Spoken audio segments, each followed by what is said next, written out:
Moi, c'est Koivogi Eric, étudiant diplômé en administration des affaires à l'université La Source.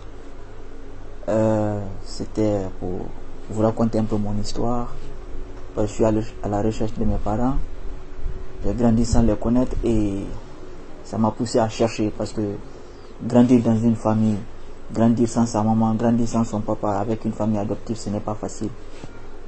Donc à l'époque, j'étais avec une famille Thomas, dont ils étaient tous docteurs, et mon papa adoptif s'appelait Marcel Koivogi. Il travaillait au commissariat des réfugiés à, je crois, Farmouria vers Benti. Il était avec des blancs. Et ma maman adoptive s'appelle Isabelle Guilabogui. Elle aussi, elle est infirmière de profession. J'ai fait mon enfance avec eux et ils ont pris bien soin de moi, mais il y avait des lacunes. Des lacunes, comment des lacunes? Parce qu'au fur et à mesure que j'ai grandi avec ma famille adoptive, j'ai remarqué des propos blessants, j'ai remarqué beaucoup de choses dans la famille, j'ai remarqué beaucoup de discrimination. Et c'est ce qui m'a poussé à chercher. Donc, au fur et à mesure qu'on continue avec la famille, j'avais des curiosités, j'avais des problèmes, j'avais des lacunes. Et chaque fois, je demandais à ma maman adoptive de me dire qui était vraiment mon vrai papa. Parce que je commençais à voir beaucoup de choses. Et elle, avec sa réponse toujours, elle me disait de me calmer, que de chercher, c'est-à-dire de ne pas toujours chercher à fouiller, que de continuer comme ça. Que mes parents sont toujours... C'est elle ma maman et c'est elle, Marcel c'est mon papa.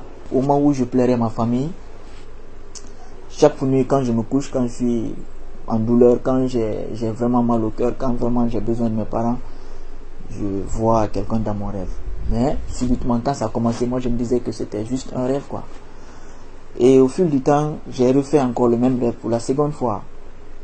Toujours, je me disais que peut-être c'était un rêve. Je me dis d'attendre la troisième fois. Et la troisième fois, quand c'est arrivé, automatiquement, ça m'a dit quelque chose. J'ai dit, mais pourquoi quand je pleure ma famille, je vois le général Lansana Conté, et il vient, il me donne l'autre, il me dit des mots doux, il me dit toujours, cherche ta maman. Mais il ne me dit jamais qui est ta maman.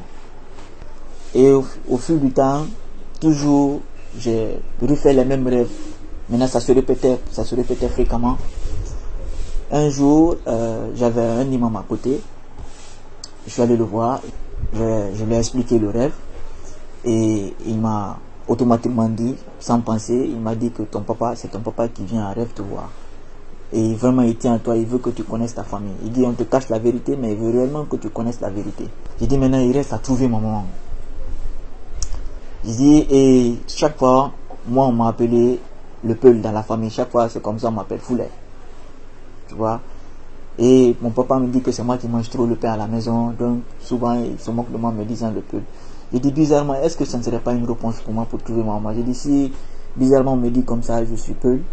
J'ai dit peut-être qu'il y a un lien. J'ai dit parmi les femmes de Conté, qui a été la femme Peul qu'il a épousée? Et automatiquement, quand on a cherché, mon ami me dit Kadette, j'ai dit non, elle ne peut pas être ma maman. J'ai dit parce que elle est claire et puis le visage n'est pas là. Et moi, on m'a toujours dit que le jour que je commencerai à chercher ma maman, mon visage et la corpulence, ce sera celle de ma maman automatiquement.